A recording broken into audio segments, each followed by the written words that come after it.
সেটা হলো এই মাটির পুলিশ অফিসার নিজেও জানে না কাদিয়ানি কাফের।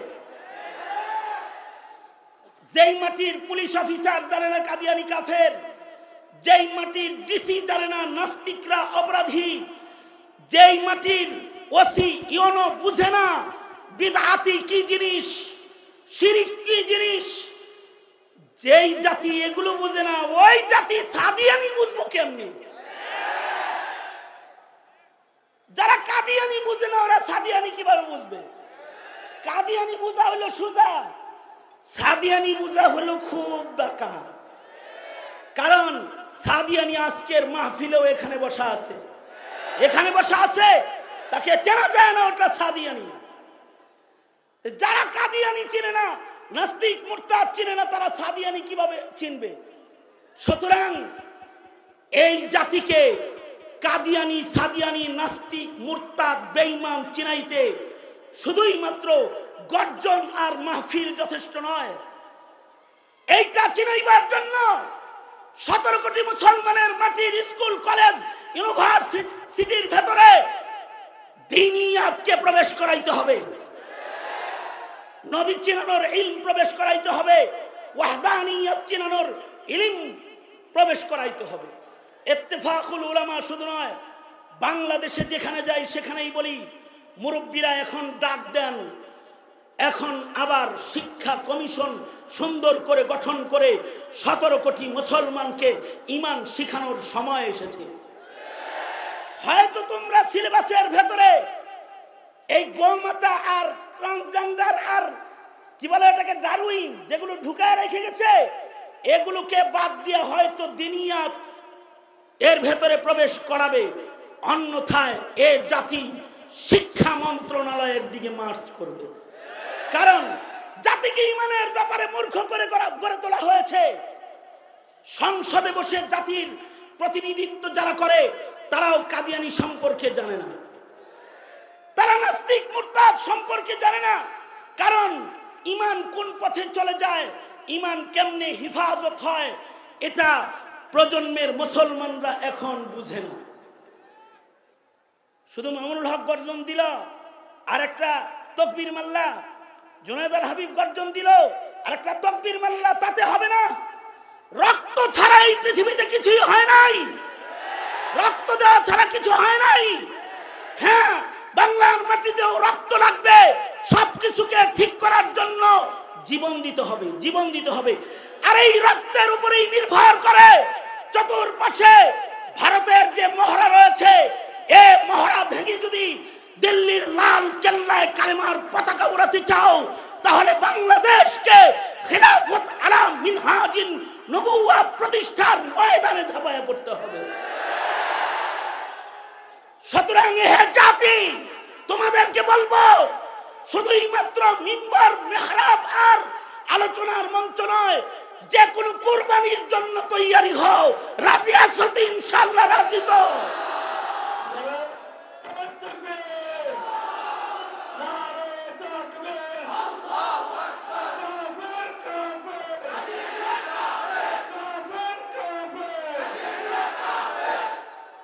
মুসলমানের আল্লাহর মাহবুব হওয়ার রাস্তা খোলা মাত্র দুইটা, 3 নাম্বার কিছু নাই, হয়তো শহীদ নয়তো গাজী।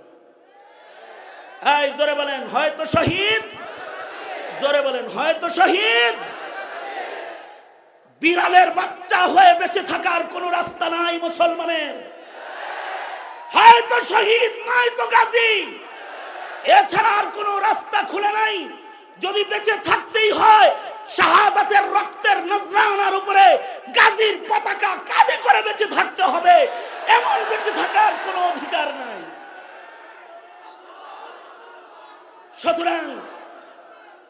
সুতরাং কাদিয়ানিকে কাফের ঘোষণা করা এবং নাস্তিক মুরতাদের মৃত্যুদণ্ডের আইন পাশ করা,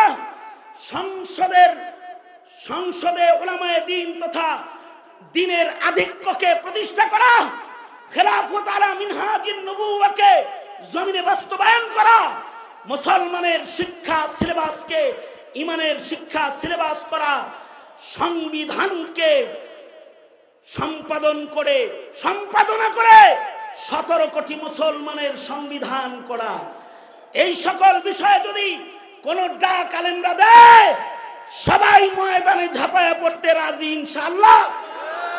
আল্লাহ সবাইকে কবুল আর মঞ্জুর করুন, আমিন। কিছু মানুষের উপরে সরকার খুশি থাকে, সরকারের কর্মচারী হিসেবে সে সরকারের পা চাটা গোলাম হয়, সরকারকে খুশি করে যায়, প্রয়োজনে জুলুম করে, অত্যাচার করে, খুন করে, গুম করে, মানুষ হত্যা করে, নির্দোষকে পাহারা দিয়ে জেলখানায় ঢুকায় আর দোষীকে পাহারা দিয়ে বিদেশ তাড়াইয়া দেয়, বিদেশ পালাবার রাস্তা খুলে দেয়,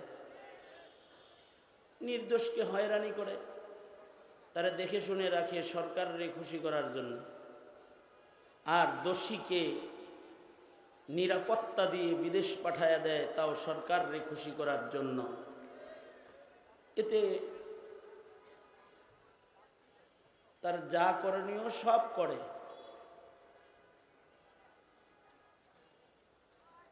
16 বছর দলের কর্মীরা হেলমেট বাহিনী নামে তারাই পুলিশ আর্মি সেজে অবৈধ অস্ত্র চালায় মানুষের রক্ত নিয়েছে, তাদের উপরে তো দল খুশি হবেই। 16 বছর সরকারের তাবেদার গোলাম হিসেবে, কৃতদাস হিসেবে যারা আলেম ওলামার উপরে অত্যাচার করেছে, সরকারের চাহিদা পূরণ করে ইতিহাসের স্মরণীয় নিকৃষ্ট গ্রেফতার কর্ম, যেটা ইতিহাসের পাতায় পাওয়া যায় না, এত আলেম একসাথে গ্রেফতার, তাও বাহিনী করেছে। মামলা, যে মামলায় গ্রেফতার করে রিমান্ড করে জেল দিয়েছে, মামলাগুলোর বিবরণ শুনলে মানুষ তো হাসবে হাসবে, শয়তানও হাসবে। আমার নামে মামলা হলো, আমি বাইতুল মোকাররমের উত্তর গেটে ককটেল মেরে পালিয়ে গিয়েছি। আমি লক্ষ জনতার মঞ্চে সাক্ষী রেখে বলছি, আল্লাহর কসম, জীবনে আমি ককটেল চোখে দেখি নাই। পত্রপত্রিকায় ছবি দেখেছি, কিন্তু ককটেল দেখি নাই। আর মামুনুল হককে গ্রেফতার করেছে মোবাইল চুরি আর মানিব্যাগ চুরি মামলায়। গ্রেফতার করে তারা রিমান্ড করার সময় আবার বলে যে, হুজুর কিছু মনে করেন না, আমাদের তো সরকারের খুশি রাখা লাগে। তাদের উপরে সরকার খুশি হয়ে তাদেরকে পদোন্নতি দিয়েছে।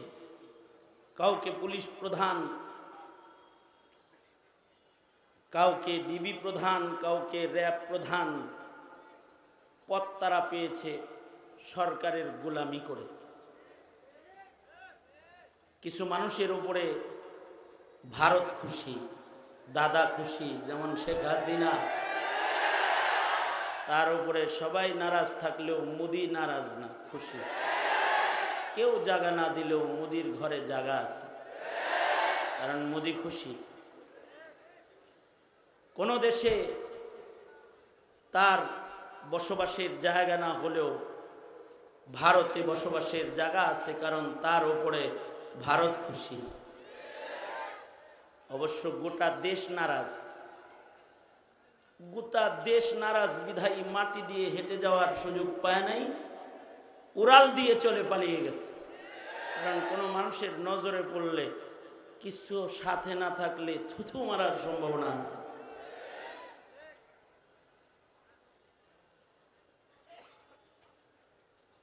এদেশের আলেমরা তো সর্বাধিক নির্যাতিত, কিন্তু তারা গণভবনে মার্চ করে যায় নাই।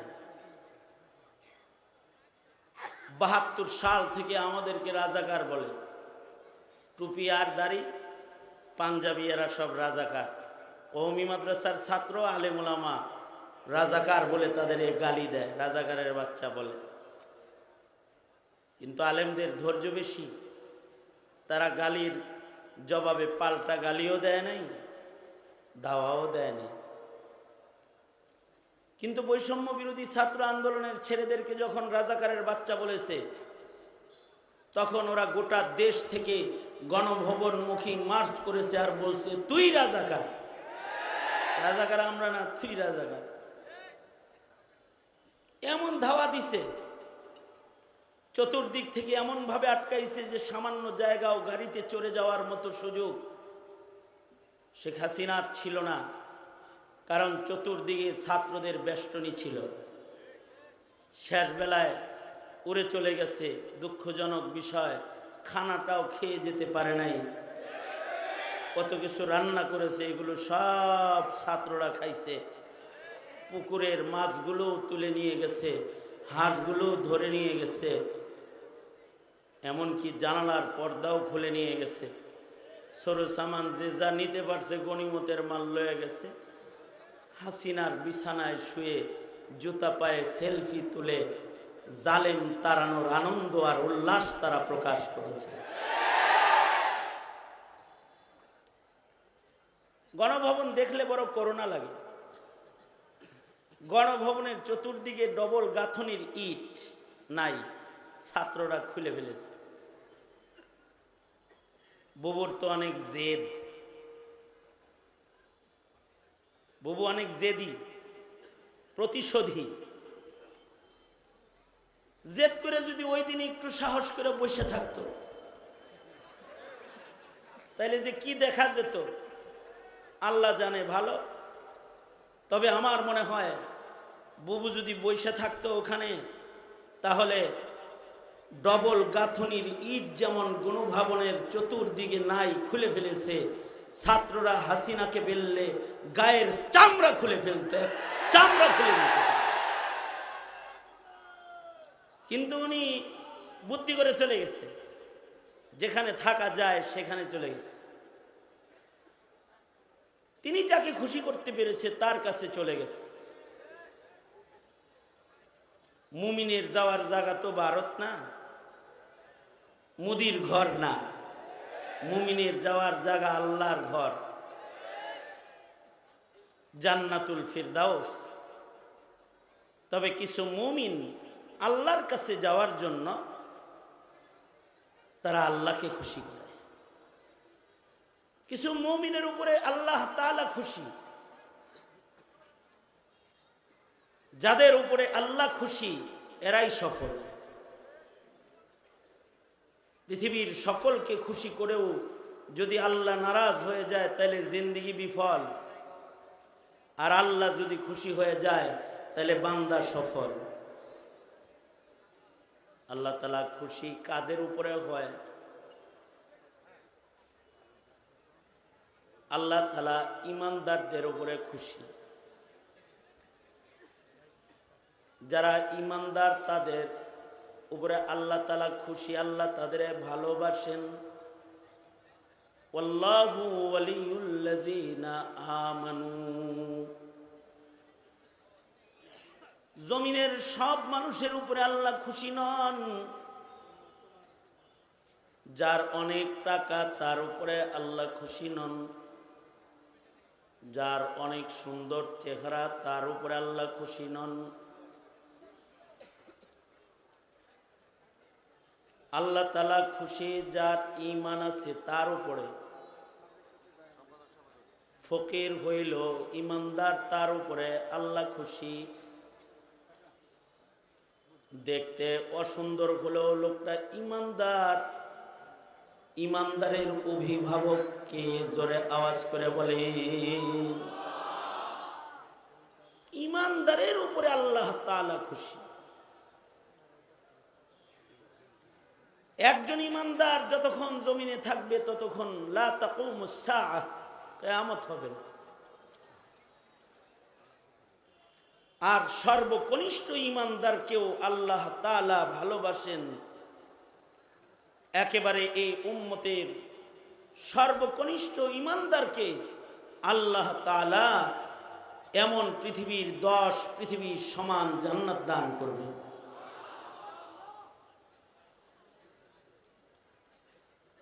এজন্য মুমিনের জিন্দেগির সবচেয়ে বড় পাহারা হলো তার ঈমানের পাহারা। মুসলিম ভূখণ্ডের মুসলমানের সবচেয়ে বড় পাহারা হলো ঈমানের পাহারা।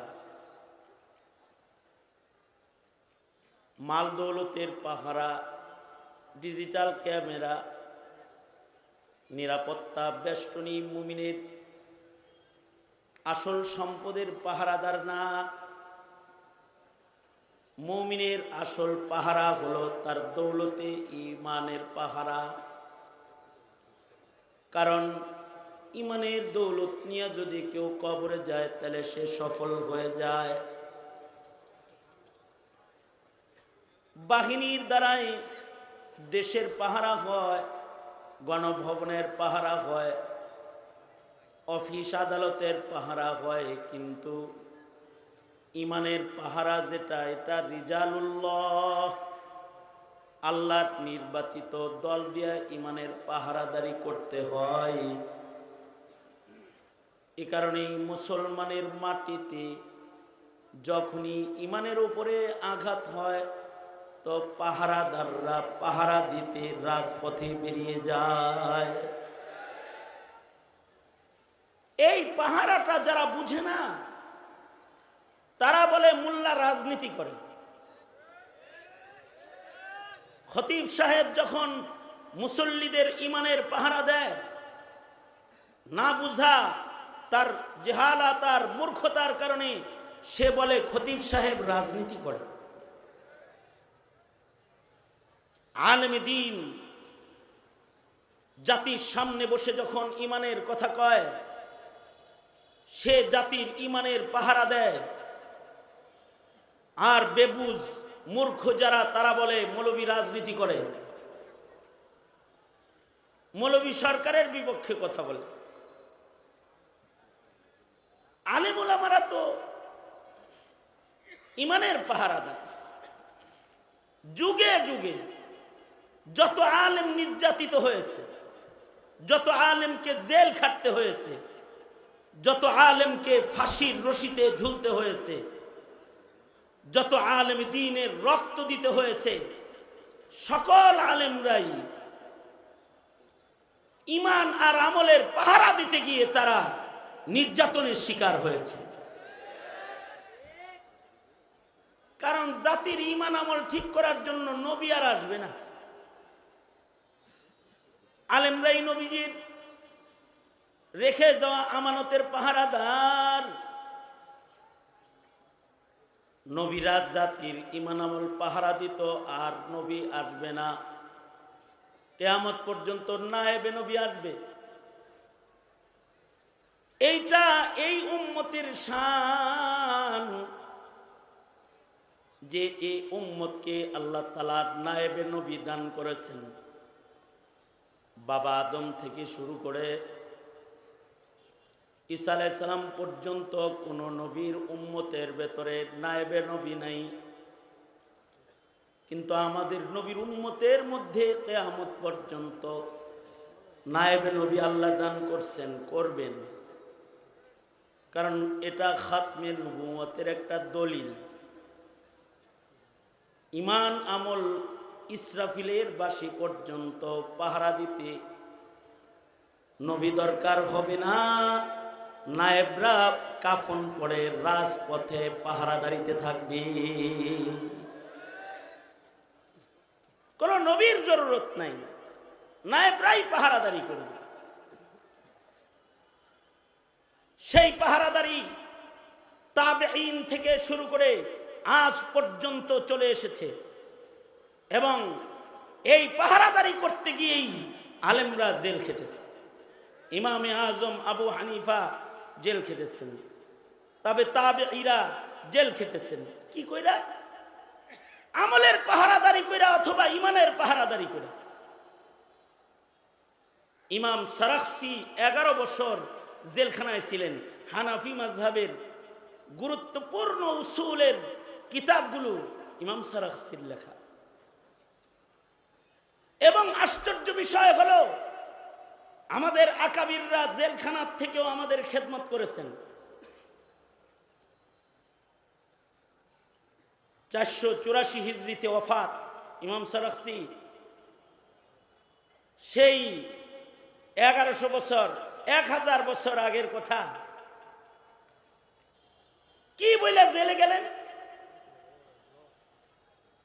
জমানার বাদশাহ সে কুমারী মেয়ের সাথে বান্দির সাথে যৌনাচার করবে, অর্থাৎ বান্দি তো ব্যবহার করা যাবে, কিন্তু এই বান্দিটা কুমারী বান্দি, এখনো পর্যন্ত তার মাসিক চালু হয় নাই, ঋতুস্রাব একবারও হয় না। সে এই কুমারী দাসীর সাথে নিজের খাহেশ মিটাবে, যার এখনো ঋতুস্রাব হয় নাই। ইমাম সারাখসি ফতোয়া দিলেন, যদি ঋতুস্রাব না হয় ওই বান্দির সাথে যৌন চাহিদা পূরণ করা তার মনিবের জন্য জায়েজ নাই, আগে একটা ঋতুস্রাব হইতে হবে। তাহলে বাচ্চা এটা পেটে যদি আসে তো বাচ্চা কার, পিতার পরিচয় নিশ্চিত হবে। সুতরাং ঋতুস্রাব হওয়ার আগে তার সাথে মেলামেশা করা যাবে না। এই সামান্য একটা কারণের জন্য ইমাম সারাখসিকে জেলখানায় দিয়েছে জমানার জালিম রাজা। এবং এই জেলখানার ভেতরে 1 বছর নয়, 2 বছর নয়, 11টি বছর। আগের জমানার জেলখানা এক ভয়ঙ্কর জেলখানা, একটা কুয়ার ভেতরে জেল, গভীর কূপের ভেতরে ইমাম সারাখসিকে রেখেছে। যে কুয়ার ভেতরে তার ইস্তেঞ্জা করতে হতো, এই কুয়ার ভেতরে তিনি খাবার খেতেন। এই অন্ধকার কূপের জেলখানায় 11টা বছর এক যুগ ছিলেন। খালি জায়েজ ফতোয়াটা দিয়ে দিলেই পারতেন। কত মৌলবী হাসিনার কামরে জায়েজ করে দিল। ইমাম সারাখসি জায়েজ ফতোয়াটা দেন নাই, না জায়েজ, না জায়েজ। 11 বছর জেলখানার মধ্যে বন্দী। ছাত্ররা জেলখানার চতুর্দিকে যায় বসে গেলেন, যা বলল, উস্তাদজি, আপনার ইলম থেকে আমরা উপকৃত হতে চাই। হাকিমে ওয়াক্তের এজাজত নিয়ে আপনার জেলখানার কূপের চতুর্দিকে আমরা বসে গেছি কাগজ কলম লইয়া। উস্তাদ, আপনি জেলখানার থেকে তাকরীর করেন। ইমাম সারাখসি উসুলে ফিকহের 2 খণ্ডের কিতাব জেলখানা থেকে তাকরীর করছে। মাবসুতের 11 খণ্ড পুরান ছাপা।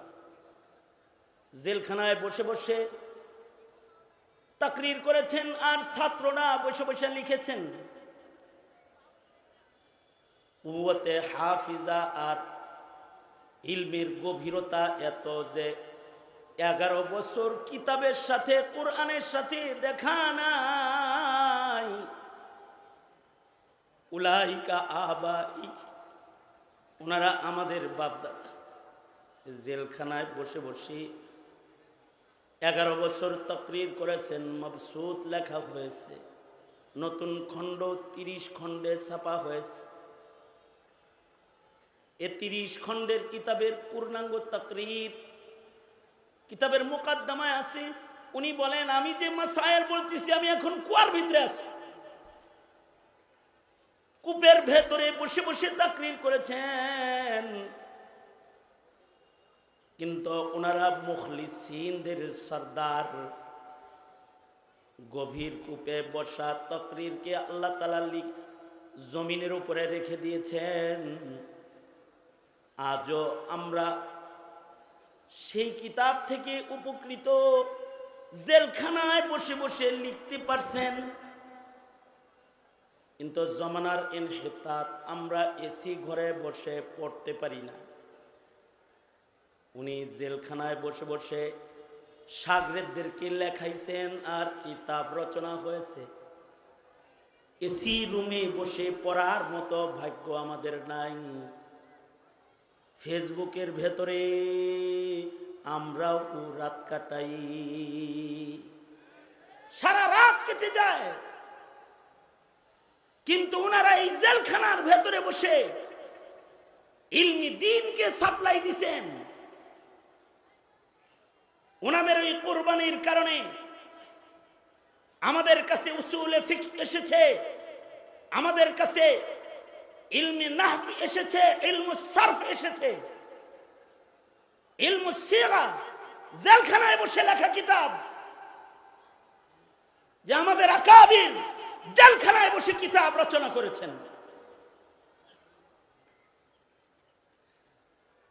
কি বইলা জেলে গেছেন যে বান্দির সাথে তুমি নিজের খাহেসাত মিটাইতে পারবে না হায়ে যাওয়ার আগে, বাস এতটুকুন মাসালা আমলের জায়গা। এইটার কারণে জেল।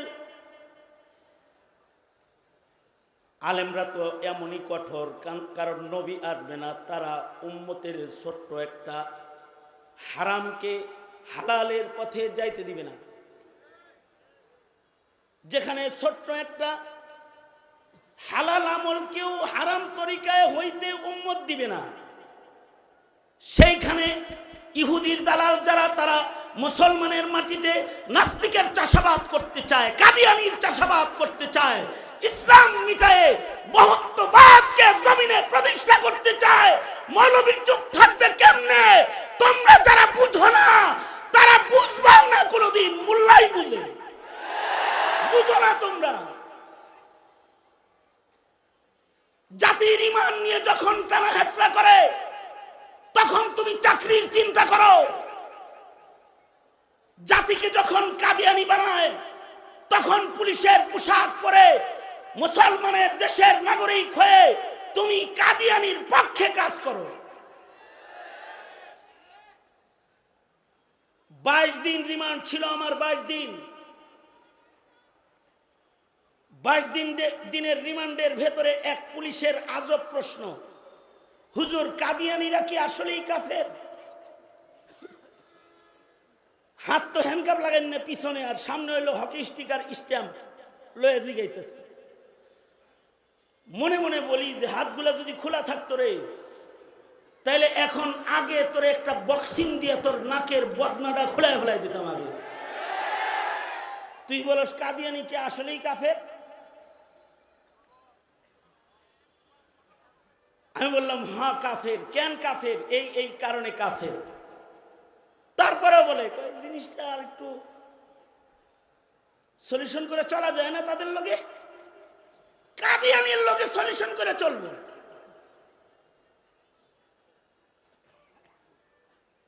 আমি মনে মনে অনেক কথা বললাম, কারণ মুখের ভাষা তখন ছিল না, জবানে ছিল তালা, কথা বলি বিধায়িত জেলখানা, কথা তো বলাই যাবে না। কিন্তু তখন মনে মনে চিৎকার হইতেছিল, রক্তক্ষরণ হওয়া চিৎকার, আহারে তোর মতো পাঠাকে কে যে এই সরকারের অফিসারের চেয়ার দিল? তুই তো আমার শাহজালালের মাটির মুসলমানের সুইপার হওয়ার যোগ্যতা সংরক্ষণ করিস না, সুইপার হওয়ার যোগ্যতা তোর নাই।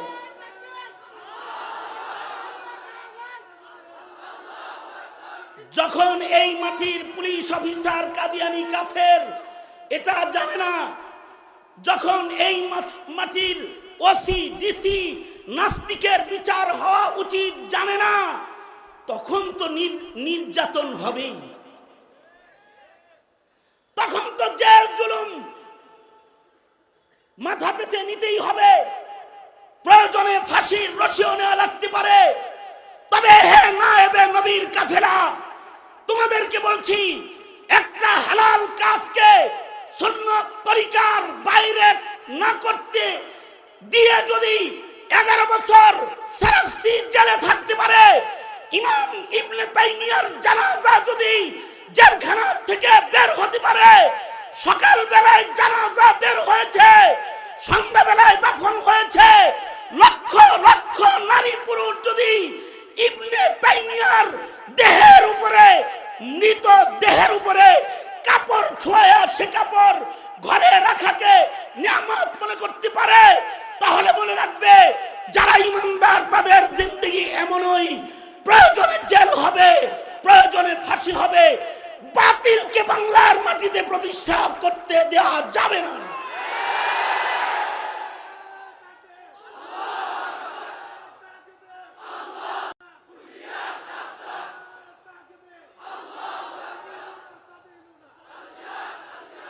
হে তালেবানে ইলমে নবুওয়াত, কথা খুব সোজা সাপটা। এখনই সময় কাদিয়ানীকে কাফের ঘোষণা করার। আওয়াজ করে জোরে বলো, ঠিক না ঠিক? জোরে বলো। প্রয়োজনে রক্ত দিয়ে হলেও কাদিয়ানীকে কাফের ঘোষণার ডাক যদি আমাদের আকাবিররা ডাক দেয়, রক্ত দেওয়ার জন্য কারা কারা রাজি আছো?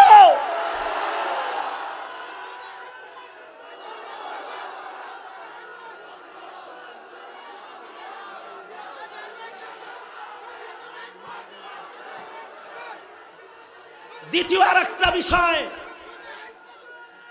একটা বিষয় হলো আমি যে কথাটা আমার আলোচনার ভেতর দিয়ে সুস্পষ্ট করেছি, সেটা হলো এই মাটির পুলিশ অফিসার নিজেও জানে না কাদিয়ানী কাফের। যেই মাটির পুলিশ অফিসার জানে না কাদিয়ানী কাফের, যেই মাটির ডিসি জানে না নাস্তিকরা অপরাধী, যেই মাটির ওসি ইউনো বুঝে না বিদআতি কি জিনিস, শিরিক কি জিনিস, যেই জাতি এগুলো বুঝে না, ওই জাতি সাদিয়ানি বুঝবো কেমনি? যারা কাদিয়ানি বুঝে না ওরা সাদিয়ানি কিভাবে বুঝবে? কাদিয়ানি বুঝা হলো সোজা, সাদিয়ানি বুঝা হলো খুব বাঁকা। কারণ সাদিয়ানি আজকের মাহফিলেও এখানে বসা আছে, তাকে চেনা যায় না ওটা সাদিয়ানি। যারা কাদিয়ানি চিনে না, নাস্তিক মুরতাদ চিনে না, তারা সাদিয়ানি কিভাবে চিনবে? সুতরাং এই জাতিকে কাদিয়ানি, সাদিয়ানি, নাস্তিক, মুরতাদ, বেঈমান চিনাইতে শুধুই মাত্র গর্জন আর মাহফিল যথেষ্ট নয়। এইটা চিনাইবার জন্য 17 কোটি মুসলমানের মাটির স্কুল, কলেজ, ইউনিভার্সিটির ভেতরে দ্বীনিয়াতকে প্রবেশ করাইতে হবে, নবী চিনানোর ইলম প্রবেশ করাইতে হবে, ওয়াহদানিয়ত চিনানোর ইলম প্রবেশ করাইতে হবে। ইত্তেফাকুল উলামা শুধু নয়, বাংলাদেশে যেখানে যাই সেখানেই বলি, মুরব্বীরা এখন ডাক দেন, এখন আবার শিক্ষা কমিশন সুন্দর করে গঠন করে 17 কোটি মুসলমানকে ঈমান শিখানোর সময় এসেছে। হয়তো তোমরা সিলেবাসের ভেতরে এই গোমাতা আর ট্রান্সজেন্ডার আর কি বলে এটাকে ডারউইন, যেগুলো ঢুকায় রেখে গেছে, এগুলোকে বাদ দিয়ে হয়তো দ্বীনিয়াত এর ভেতরে প্রবেশ করাবে। অন্যথায় এ জাতি শিক্ষা মন্ত্রণালয়ের দিকে মার্চ করবে। কারণ জাতিকে ঈমানের ব্যাপারে মূর্খ করে গড়ে তোলা হয়েছে। সংসদে বসে জাতির প্রতিনিধিত্ব যারা করে, তারাও কাদিয়ানি সম্পর্কে জানে না, তারা নাস্তিক মুরতাদ সম্পর্কে জানে না। কারণ ঈমান কোন পথে চলে যায়, ঈমান কেমনে হিফাজত হয়, এটা প্রজন্মের মুসলমানরা এখন বুঝে না। শুধু মামুনুল হক গর্জন দিল, আর একটা তকবীর মাল্লা, জুনায়েদ আল হাবিব গর্জন দিল, আর একটা তকবীর মাল্লা, তাতে হবে না। রক্ত ছাড়া এই পৃথিবীতে কিছুই হয় নাই, রক্ত দেওয়া ছাড়া কিছু হয় নাই। হ্যাঁ, বাংলার মাটিতেও রক্ত লাগবে। সবকিছুকে ঠিক করার জন্য জীবন দিতে হবে। আর এই রক্তের উপরেই নির্ভর করে চতুর্পাশে ভারতের যে মহড়া রয়েছে, এ মহড়া ভেঙে যদি দিল্লির লাল কেল্লায় কালেমার পতাকা উড়াতে চাও, তাহলে বাংলাদেশকে খিলাফত আলা মিনহাজিন নবুওয়াত প্রতিষ্ঠার ময়দানে ঝাঁপায় পড়তে হবে। সুতরাং হে জাতি, তোমাদেরকে বলবো, শুধুই মাত্র মিম্বর, মেহরাব আর আলোচনার মঞ্চ নয়, যে কোনো কুরবানির জন্য তৈয়ারি হও। রাজি আছো তো? ইনশাআল্লাহ রাজি তো?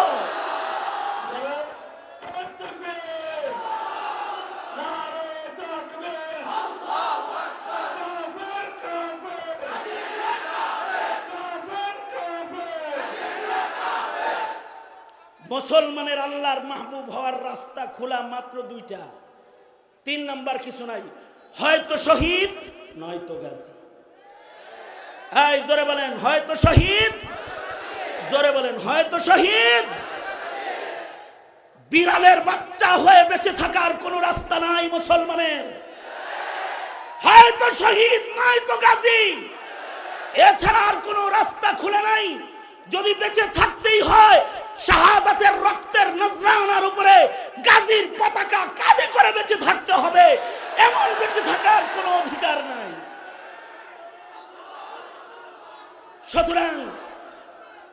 সুতরাং কাদিয়ানীকে কাফের ঘোষণা করা এবং নাস্তিক মুরতাদের মৃত্যুদণ্ডের আইন পাশ করা, সংসদে উলামায়ে দ্বীন তথা দ্বীনের আধিক্যকে প্রতিষ্ঠা করা, খেলাফত আলা মিনহাজিন নবুওয়াকে জমিনে বাস্তবায়ন করা, মুসলমানের শিক্ষা সিলেবাসকে ঈমানের শিক্ষা সিলেবাস করা, সংবিধানকে সম্পাদনা করে 17 কোটি মুসলমানের সংবিধান করা। এই সকল বিষয়ে যদি কোন ডাক আলেমরা দেয় সবাই ময়দানে ঝাঁপায়া পড়তে রাজি ইনশাআল্লাহ। আল্লাহ সবাইকে কবুল আর মঞ্জুর করুন, আমিন। ওয়া আখিরু দাওয়ানা আলহামদুলিল্লাহি রাব্বিল আলামিন। আসসালামু আলাইকুম ওয়া রাহমাতুল্লাহি ওয়া বারাকাতুহু।